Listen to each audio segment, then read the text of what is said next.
नमस्कार, आपका स्वागत है ASTV 24 न्यूज नेटवर्क में। हम लाते हैं तेज, सटीक और निष्पक्ष समाचार हिंदी, इंग्लिश और बंगाली भाषा में। देश से लेकर दुनिया तक की हर बड़ी खबर अब इंडोफ्लेक्स व अन्य प्लेटफॉर्म पर लाइव।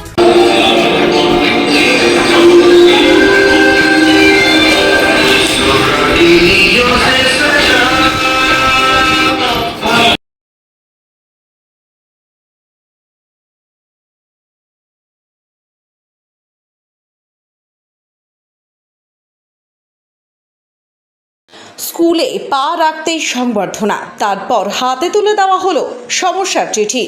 নিউটাউন গার্লস হাই স্কুলে এসে বড় আশ্বাস দিলেন বিধানসভার অধ্যক্ষ শ্রী রথীন্দ্র ঘোষ। এরপর লাইব্রেরি কক্ষে শিক্ষক শিক্ষিকাদের সঙ্গে এক আলোচনা সভায় অংশ নেন রথীন্দ্র ঘোষ। সেখানে তিনি স্কুলের সমস্ত সমস্যা মন দিয়ে শোনেন এবং ধাপে ধাপে সেগুলি সমাধানের চেষ্টা করবেন বলে আশ্বাস দেন। বিশেষভাবে তিনি সর্বশিক্ষা মিশনের অধীনে প্রায় 2 বছর ধরে অসম্পূর্ণ পড়ে থাকা নতুন ভবনের কাজ দ্রুত শেষ করার বিষয়ে উদ্যোগী হন। কাজের দায়িত্বে থাকা আধিকারিকদের যোগাযোগ নাম্বার চেয়ে তিনি বিষয়টি দ্রুত এগিয়ে নিয়ে যাওয়ার আশ্বাস দেন। নিজের বক্তব্যে তিনি ছাত্রীদের জঞ্জালমুক্ত কোচবিহার গড়ে তোলার আহ্বান জানান। পাশাপাশি বাবা মা ও শিক্ষিকাদের পরামর্শ মেনে সঠিকভাবে নিজের কেরিয়ার গড়ে তোলার উপরও জোর দেন। সফরের শেষে ছাত্রছাত্রী ও শিক্ষক শিক্ষিকাদের সঙ্গে ছবি তোলেন তিনি এবং ভবিষ্যতে স্কুলের উন্নয়ন নিয়ে আবারও আলোচনায় বসবেন বলে জানান। অধ্যক্ষের এই সফরে স্কুলের শিক্ষক অশিক্ষক কর্মচারী এবং ছাত্রীরা ইচ্ছাস প্রকাশ করেন এবং বিদ্যালয়ের উন্নয়নে তার আশ্বাসকে ইতিবাচক পদক্ষেপ হিসেবে দেখছেন। এটা দিয়ে শিখলাম যে প্রতিযোগিতায় জয়ী হওয়া বড় কথা না, বড় কথা হচ্ছে সবাইকে নিয়ে চলা, এটাই হচ্ছে বড় কথা। তোমাদের এটা কিন্তু চিন্তা করতে হবে। এবং হয়তো তোমার বান্ধবী তোমার একসাথে পড়ে, ওর কোনো কারণে স্কুলে আসতে পারলো না, 6-7 দিন স্কুলে আসতে পারলো না, মানুষের অনেক রকম বিপদ হতে পারে। তোমার কর্তব্য কি হবে? তোমার কর্তব্য কি হবে বলতে পারো? তোমার পাশে যে মেয়েটা বসে, তার হচ্ছে সে স্কুলে আসতে পারলো না 7 দিন 6 দিন, তোমার কর্তব্য কি হবে? এদিকে তোমার নোটস গুলো তাকে দিয়ে তাকে সাহায্য করা, এটাই তো প্রকৃত বন্ধু। এইভাবে আমরা সবার জন্য সবাই এই মন্ত্রে দীক্ষিত। আজকে যত মহাপুরুষ জন্মগ্রহণ করেছে, প্রত্যেকের জীবনী খুঁজতে যাই, তুমি দেখতে পাবে তারা অন্যের জন্য বেঁচেছে। নিজের জন্য তো সবাই বাঁচে, কিন্তু অন্যের জন্য আমাদের বাঁচতে হবে, কাজ করতে হবে। আমি তোমাদের স্কুলে এসেছি, আমিও ছোট ছিলাম যখন স্কুলের সামনে দিয়ে যেতাম, আমিও রামগড় স্কুলে পড়াশোনা করেছি। আমি কোনোদিন জীবনে ফার্স্ট হইনি, আমি কোনোদিন খুব ভালো ছাত্র ছিলাম না, কিন্তু ওই 4-5 জন 6 জন 7 জনের মধ্যে থাকার চেষ্টা করতাম, যে রেস থেকে বেরিয়ে যাতে না যায়। আস্তে আস্তে পড়াশোনা করেছি, পড়াশোনা করে এখান থেকে কলকাতা গেছি, সেখানে পড়াশোনা করেছি, ইংল্যান্ডে গেছি, সেখানে পড়াশোনা করেছি। তারপর আমাকে মাননীয় প্রধানমন্ত্রী নরেন্দ্র মোদী এই জায়গাটা বসিয়েছে। এই জায়গাটা শুধু তাই না, সারা ভারতবর্ষে আমি চার্টার অ্যাকাউন্টেন্ট, সারা ভারতবর্ষে এমন কোন প্রথম আমি চার্টার অ্যাকাউন্টেন্ট যে কিনা স্পিকার পদে কাজ করেছি। এর আগে 11 জন, মানে আমি 11 নম্বর, 10 জন কাজ করেছে, তারা কেউ চার্টার অ্যাকাউন্টেন্ট ছিলেন না। তার মানে আমার প্রতি মাননীয় প্রধানমন্ত্রী নরেন্দ্র মোদী সহ আমাদের দলের যারা ছিলেন তারা বিশ্বাস রেখেছে। এরকম বিশ্বাস যদি রাখে, সেই বিশ্বাসকে পূরণ করতে হবে। তোমাদের টিচাররা তোমাদের হোমওয়ার্ক দেয় কিংবা ক্লাসে দেয়, ক্লাসের কাজ দেয়, সেই কাজগুলো বিশ্বাস করে তোমাদের দেয় টিচাররা। সেই কাজগুলো তাদের বিশ্বাসকে রাখার জন্য তোমাদের সেই কাজগুলো করার চেষ্টা করতে হবে। আমি আবার আসবো তোমাদের সাথে, তোমাদের দেখে খুব ভালো লাগলো, কারণ ওখানে আসার সময় দেখলাম কতগুলো জিনিস যেটা আমার মনকে নাড়া দিয়ে গেছে। সিঁড়িতে বলার সময় দেখলাম সুন্দর করে লেখা আছে, ওখানে দেখলাম যে স্বাগতম জানাচ্ছে বিভিন্ন স্টেটের ড্রেস পরে, বিভিন্ন ভাষায়, ভালো লেগেছে। এই যে জিনিসগুলো আমাদের আরো শেখার ব্যাপার আছে, আরো জানবো দেখবো। আর লাস্টে তোমাদের একটা হোমওয়ার্ক দেবো, করতে পারবে? হোমওয়ার্ক দেবো, করতে পারবে? কে কে করতে পারবে হাত তোলো। আমি ডান্স দিলামই না, তোমাদের এত কনফিডেন্স করে দেবে বলছো। আমি যদি বলি যে চাঁদে যেতে হবে, তোমরা পারবে? হ্যাঁ, তাহলে চাঁদে যেতে হবে, পারবে? তাহলে তোমরা আমার উপর বিশ্বাস করেছো যে আমি এমন কিছু তোমাদের জীবন দেবো না যেটা তোমরা করতে পারবে না। এটা হচ্ছে বিশ্বাস। ঠিক আছে, এবার কাজটা বলি। আমরা কোথায় থাকি? কোচবিহার। জোরে, কোচবিহার শহর কি?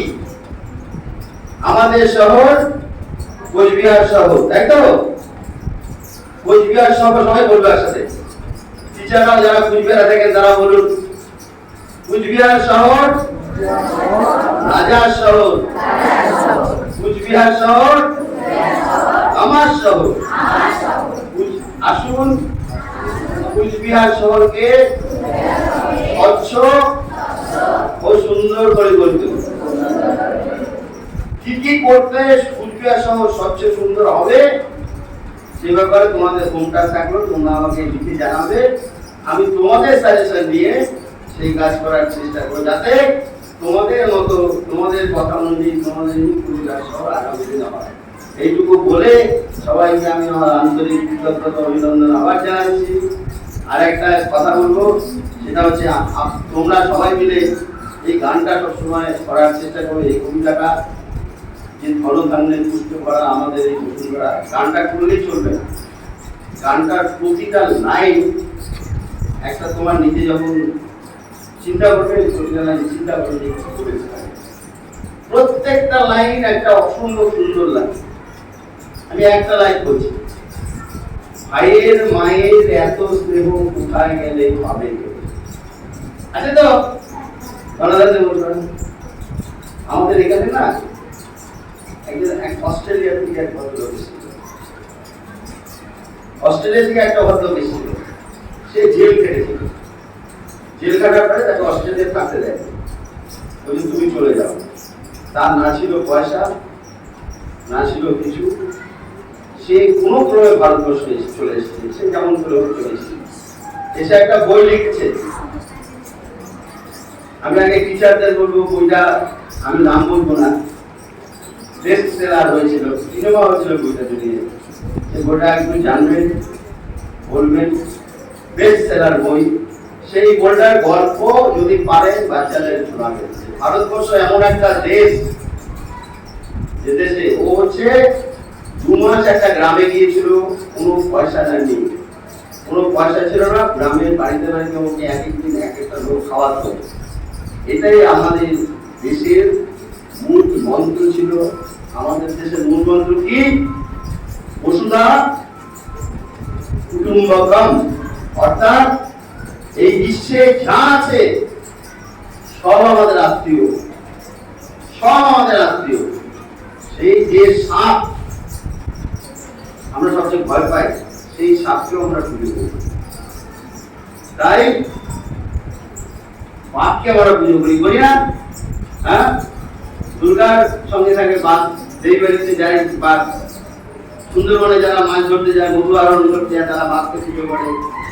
গাছকে আমরা পুজো করি। সবাই যাতে কোএক্সিস্টেন্স হয়, সবাই যাতে একসাথে থাকতে পারে, সেটা আমাদের মুনি ঋষিরা আগে ভারতবর্ষের যে শিক্ষা দীক্ষা সংস্কৃতি ছিল সেটা শিখিয়েছে। আমরা সেই জায়গায় ফিরে আসবো এবং বিশ্ব সেটা ফলো করছে যে সবার থাকার অধিকার আছে। গাছের প্রাণ আছে, কে আবিষ্কার করেছিল? হ্যাঁ, হ্যাঁ। তাই সবাই মিলে আমরা বাঁচবো। আর পুকুর পরিষ্কার হচ্ছে, দেখেছো তোমরা? দিদি কুচবিহারে মহারাজা আমাদের জন্য একটা বড় উপহার দিয়েছে। কি বলতো? কুচবিহারের দিঘি, সুন্দর টল টল করে জল, সেই জল আগে জল খেত, ওই জল অনেক কাজ করতো। জলই জীবন বলে না? কুচবিহারে প্রায় 100টা দিঘি আছে ছোট বড় মিলে, সেই দিঘিগুলোকে রক্ষণাবেক্ষণ করতে হবে। আমরা দিঘিগুলোকে পুজো করব, আগামী দিঘিগুলোকে পুজো করে আমাদের জীবনের সাথে ওদেরকে জীবনের জুড়ে দেবো, কারণ ওদেরকে রক্ষণাবেক্ষণ করার দায়িত্ব আমাদের। আমরা সেটা করব আগামী দিন। আমি আবার বলছি, কুচবিহার শহরকে, ভারতবর্ষে 10টা শহর আছে যেটা সবচেয়ে স্বচ্ছ সুন্দর শহর আছে, এই 10টা শহরের মধ্যে পশ্চিমবঙ্গের একটা শহর পড়ে না। আমাদের টার্গেট আছে সবার, এখানে যারা বসে আছে সবার, তোমরা বলবে যে কুচবিহারকে আমরা সুন্দর করবো। তোমাদের সামনে যদি কেউ নোংরা ফেলতে যায়, তোমরা বলবে এখানে নোংরা ফেলো না। কুচবিহার শহরকে 2 বছর আমাদের টার্গেট আছে 10 জনের মধ্যে নিয়ে আসা, ওই 10টা শহরের মধ্যে। তারপরের বছর 10টা শহরের মধ্যে আমরা যখন আনবো, তারপরের বছর আমরা 5 নম্বর টার্গেট করবো, যে 5 নম্বরে আমরা আসবো। তারপরের বছর ছেড়ে দেবো, তারপরের বছর 5 বছর, 5 বছরে আমরা প্রথম দিনে 3টে শহরের মধ্যে আনার চেষ্টা করব। আমাদের কুচবিহার শহর ওখানেই আসবে, আর আনবে, তোমরা সবাই মিলে আনবে। এইটুকু বলে আমি তোমাদের বহু আশা নিয়ে স্কুলে এসেছি। তোমরা সমাজ গড়বে, সমাজের দিশা দেখাবে, মানুষের উন্নতি করবে, এটুকু বলে সবাইকে আমি আন্তরিক কৃতজ্ঞতা অভিনন্দন জানাচ্ছি। আরো বড় হও, দেশকে আরো শক্তিশালী করো, মা বাবার স্বপ্ন পূরণ করো, টিচাররা যে শিখিয়েছে সেই শিক্ষা ভালো পথে চালিত করো। টিচাররা যেন একদিন বলতে পারে ওই আমার ছাত্রী ছিল, দেখো আজকে কোথায় পৌঁছেছে। এটা বলে সবাইকে আমি আমার আন্তরিক কৃতজ্ঞতা অভিনন্দন জানিয়ে শেষ করছি। বলে বন্দে মাতরম, ভারত মাতা কি জয়।